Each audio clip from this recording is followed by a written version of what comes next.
Hello दोस्तों, Shiv education channel पर आपका स्वागत है। आज हम क्या पढ़ने वाले हैं? भरतपुर का किला। हाँ जी, हमने रणथंभौर दुर्ग पढ़ लिया था, इसमें काफी दुर्ग हमने पढ़ लिए थे और आज की श्रृंखला में हम पढ़ने वाले हैं भरतपुर का किला।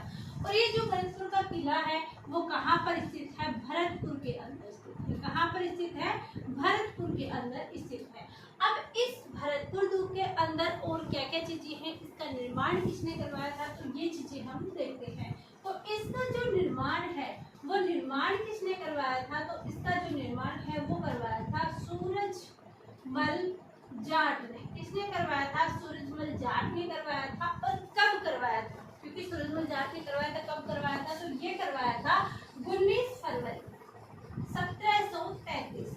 कब करवाया था इसका निर्माण? सूरजमल जाट ने कब करवाया था? 19 फरवरी 1733 को इस दुर्ग का निर्माण करवाया था। और इस दुर्ग में कितना समय लगा? तो इस दुर्ग में जो समय लगा वो लगा 8 वर्ष। समय कितना लगा इसको तैयार होने में? इसको समय लगा 8 वर्ष का समय लगा। इस दुर्ग को तैयार होने के अंदर हमारे सूरजमल जी जाट थे, उन्होंने इस दुर्ग को क्या करवाया था? निर्माण करवाया था। अब ये बात हो जाती है। उसके बाद हम देखते हैं कि जो ये भरतपुर का दुर्ग है इसका उपनाम क्या है? क्या इसका उपनाम क्या है? तो भरतपुर के दुर्ग का जो उपनाम है वो उपनाम है, एक तो इसे कहा जाता है लोहागढ़ दुर्ग। लोहागढ़ दुर्ग, क्योंकि ये जीता नहीं गया।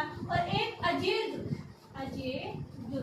अजय दुर्ग क्यों कहा जाता है? क्योंकि यहाँ पर जितने भी आक्रमणकर्ता यहाँ पर आए उन्होंने आक्रमण किया, लेकिन वो यहाँ आक्रमण करने में सफल नहीं हो सके। या तो उन्हें अपना घेरा उठाना पड़ा या फिर यहाँ पर के राजाओं के साथ उनको क्या करनी पड़ी? संधि करनी पड़ी। तो ऐसे में ये अजय दुर्ग, लोहा दुर्ग यानी लोहे के समान इतना पक्का दुर्ग है, ऐसे इनके उपनाम बताए गए। इसके साथ ही इसे और क्या कहा गया है? इसे मिट्टी का किला कहा गया। इसका किला मिट्टी का किला। और मिट्टी का किला क्यों कहा गया? तो जब यहाँ पर आक्रमणकर्ता आए, उन्होंने यहाँ पर आक्रमण किया, तो उन्होंने आक्रमण जब किया तब तो उन्होंने देखा कि यार अपन मार तो बोले रहे हैं और ये क्या मिट्टी का बना हुआ है, यहाँ से वापस ही इसे मिट्टी से क्यों उड़ती हुई दिखाई दे रहे हैं। मतलब जो भी तोप यहाँ से निकालते वहां पर लगती और वो मिट्टी के अंदर धंस जाती, क्योंकि ये पूरा किला मिट्टी का बना हुआ नहीं था, बल्कि इसके बाहर की जो प्राचीर थी, बाहर की जो दीवारें थी वो क्या थी कि वो मिट्टी से बनाई हुई थी। कैसे बनाई हुई थी? वो ऐसे ये दीवार बना दी उन्होंने और इसके अंदर मिट्टी भर दिया। कैसे? जैसे ये दीवार उन्होंने बनाई और इधर दीवार बना दी, इधर दीवार बना दी और इसके अंदर पूरा मिट्टी से भर दिया। जब भी आक्रमण करता यहाँ पर आक्रमण करता, अपना तोप यहाँ पर फेंकता, वो यहाँ पर अंदर जाके इस मिट्टी के अंदर धंस जाते। जैसे ही वो फेंकते वो अंदर जाके धंस जाते, या फिर क्या होते इससे ऊपर से निकल जाते। तो यहाँ पर क्या होता? क्षति बिल्कुल पहुंच ही नहीं पाई, क्योंकि यहाँ पर मिट्टी का प्रयोग किया गया था। ये बहुत ही सोच समझकर, बहुत ही विद्वान तरीके से क्या किया गया था? ये काम किया गया था। किसके बारे में? इस मिट्टी के किले के बारे में। तब इसको यहाँ पर मिट्टी का किला कहा गया। अब ये चीजें हमारे हो जाती है कि इसका मिट्टी का किला कहा गया। अब बात यहाँ पर आती है कि यहाँ पर और क्या इम्पोर्टेंट है? तो सबसे ज्यादा इम्पोर्टेंट है वो है अष्ट धातु का किवाड़। अष्ट धातु का जो किवाड़ है इसकी क्या कहानी है? तो ये अष्ट धातु का ये किवाड़ है, ये इसी लोहागढ़ दुर्ग में लगा हुआ है। और ये लोहागढ़ दुर्ग की शोभा अलग बढ़ाएगा। ये 8 धातुओं से मिलकर बना हुआ है। अब ये आया कहाँ से? क्या यहाँ पर सूरजमल जाट जी ने इसका निर्माण करवाया था? जी बिल्कुल नहीं। ये गेट लाए थे हमारे जवाहर सिंह जी। कौन लाए थे? जवाहर सिंह जी। और ये जवाहर सिंह जी कब लाए थे? जब दिल्ली पर युद्ध हुआ था, दिल्ली से लेकर आए थे। दिल्ली पर जब उन्होंने वहां पर हरा कर लेके आए थे, वहां पर नजीबुद्दौला वहां प्रशासन कर रहे थे। उस समय की बात है, 1765 में वहां पर युद्ध हुआ था। उस समय क्या हुए कि ये अष्ट धातु के गेट हमारे जवाहर सिंह जी लाए थे। तो अब यहाँ से जो बात आती है, क्या ये जो गेट है वो अष्ट धातु के जो गेट है, क्या ये दिल्ली वालों के पास थे? क्या दिल्ली वालों ने खुद के निर्माण करवाए थे? ये गेट वहां से क्यों उठा के लाए? तो इसकी कहानी ये है। तो देखिए, ये हमारा जो अष्ट धातु का ये किवाड़ है, अष्ट धातु किवाड़, ये जो अष्ट धातु का ये किवाड़ है ये हमारे था चित्तौड़। कहाँ पर था? चित्तौड़। और चित्तौड़ जो अभियान है उस अभियान के दौरान हमारे अलाउद्दीन खिलजी ले आए इसको। कौन ले आए? अलाउद्दीन खिलजी। अब चित्तौड़ से जब अलाउद्दीन खिलजी इसको लेके आए और इसे लाकर लगा दिया झीरी दुर्ग पर। झीरी दुर्ग पर किसका था? ये अलाउद्दीन खिलजी की था, दिल्ली के आसपास से था। अब इस झूरी दुर्ग पर, इतना छोटा सा दुर्ग पर और इतना बड़ा गेट और इतना सुंदर, ये शाहजहां से देखा नहीं था। उसने सोचा यार ये जो गेट है ये इस किले पर तो रहना नहीं चाहिए, ये तो मेरे किले पर रहना चाहिए। मेरा लाल किला इतना शानदार, इतना है कि वहां से जब सुबह सूर्य उगता है तो अपनी लालिमा बिखरता है, बहुत ही सुंदर।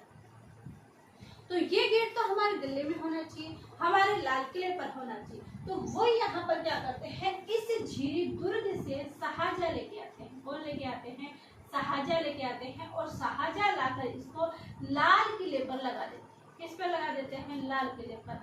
अब जब 1765 के अंदर जवाहर सिंह जी वहां पर आक्रमण करने जाते हैं, तब सोचते हैं यार ये तो हमारे ही राजवंशों की तरफ था, यानी हमारे रजवाड़ों की तरफ ही था। हम जो राजस्थानी हैं उस समय राजपूताना था, वहां पर इस मेवाड़ की तरफ था, तो ये दिल्ली में कैसे आया? तो उनको कहानी पूरी पता चली कि ये कैसे कैसे ये चीज आई।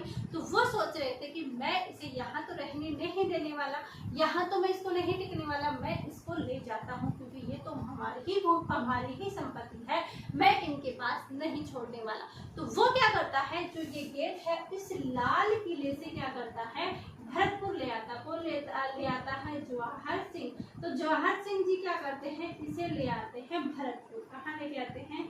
भरतपुर। और भरतपुर लाकर इन्होंने इस भरतपुर किले पर लगा देते हैं। तो ये अष्टधातु की किवाड़ की बात है कि अष्टधातु का जो किवाड़ है वो चित्तौड़ अभियान के दौरान अलाउद्दीन खिलजी लेके आते हैं। फिर अलाउद्दीन खिलजी झीरी दुर्ग पर लगा देते हैं। झीरी दुर्ग पे से शाहजहां इसे लाल किले पर लगाते हैं और लाल किले से भरतपुर पर जवाहर सिंह जी ले आते हैं। जब दिल्ली पर आक्रमण हुआ था, दिल्ली पर जब ये हुआ था तब कब? 1765 के अंदर, 1765 में ये यहाँ पर ले आते हैं। ये इस अष्टधातु के किवाड़ थी और ये अष्टधातु अब फिलहाल, अब वर्तमान, अब के समय में कहाँ पर स्थित है? तो अब के समय में लोहागढ़ दुर्ग में स्थित है। और लोहागढ़ दुर्ग कहाँ पर? भरतपुर दुर्ग के अंदर स्थित है।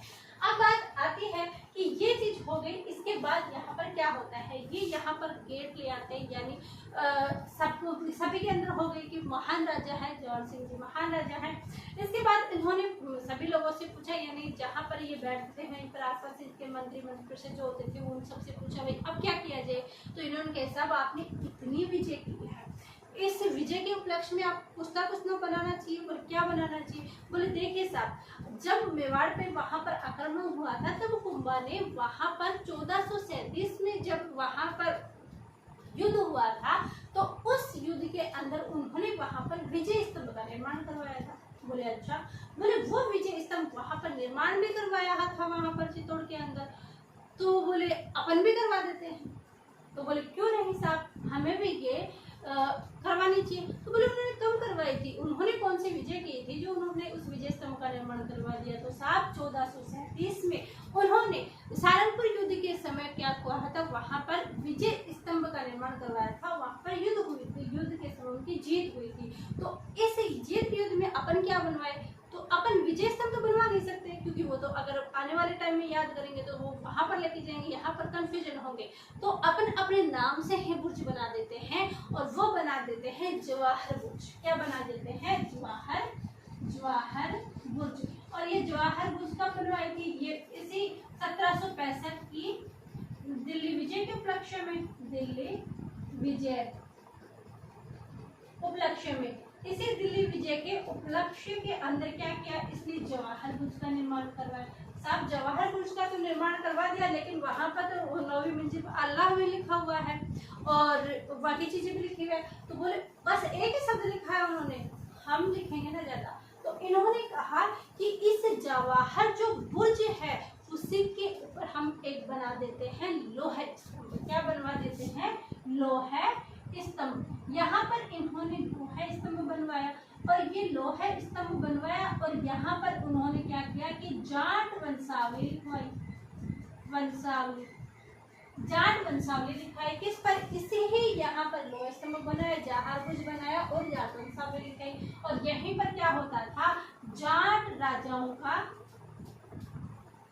राजाओं का राज तिलक, जाट राजाओं का क्या होता था, राज तिलक होता था। तो ये हमारी जवाहर भुज की स्टोरी है, जवाहर भुज के बारे में कुछ कहानी है। तो ये चीजें आई होप आपके समझ में आई होगी। इस अष्ट धातु के गेट के बारे में भी आपको कुछ समझ में आया होगा। तो क्या पढ़ा हमने, भरतपुर का किला, इसका निर्माण सूरजमल जाट ने 19 फरवरी 1733 को 8 वर्ष के अंदर इसको पूरा किया गया था। इसके साथ इसका नाम लोहागढ़ अजय दुर्ग मिट्टी का किला कहा जाता है। मिट्टी का किला क्यों कहा जाता है मैंने आपको बता दिया। फिर उसके बाद अष्ट धातु के बाद जवाहर सूर्य ने दिल्ली में 1765 के समय वहां से यहाँ वहां दिल्ली वालों को हरा करके यहाँ पर भोजपुर में ले आए। ये अष्ट धातु की कहानी है। और ये जवाहर भुज है जो 1765 में दिल्ली विजय के उपलक्ष्य में जवाहर सिंह जी द्वारा बनवाया जाता है। ये लोहा स्तंभ बनवाया और वहां पर जाट वंशावली लिखवाई। तो ये चीजें हमने लोहागढ़ दुर्ग में पढ़ी थी। कल की चीजें में और एक्स्ट्रा और चीजें और अच्छी पढ़ने वाले हैं। साथ ही एग्जाम आने वाले आपको पता है कि अब सीईटी के फॉर्म 2-4 दिन में भरे जाएंगे। उसके बाद क्या होगा, अगले ही महीने में सीईटी की एग्जाम है, ग्रेजुएशन लेवल, फिर उसके बाद 12th लेवल के एग्जाम है, फिर पशु परीक्षा के एग्जाम है। और ऐसे अब आने वाले टाइम में एग्जाम को नोटिफिकेशन की भरमार होने वाली है और कमी रहेगी तो बस रहेगी हमारी तैयारी की। तो ऐसे ही आप अपनी तैयारी को मजबूत दीजिए, अपनी तैयारी अच्छे से पढ़िए, अच्छे से सारी चीजें क्लियर कीजिए। ये छोटी छोटी क्लासें आपके लिए होगी और ये आई होप कितनी होगी कि आपके एग्जाम में यहाँ से 100% क्वेश्चन बनने की संभावना रहेगी। तो ये चीजें होती है कंप्लीट। आपका प्यार, आपका सपोर्ट ऐसे ही बनाइए रखिएगा। अधिक से अधिक शेयर कीजिएगा, लाइक कीजिएगा। यदि आप इस चैनल पर नए हो, अभी तक आपने सब्सक्राइब नहीं किया तो सब्सक्राइब जरूर कीजिएगा। आपसे भी धन्यवाद। Thank you.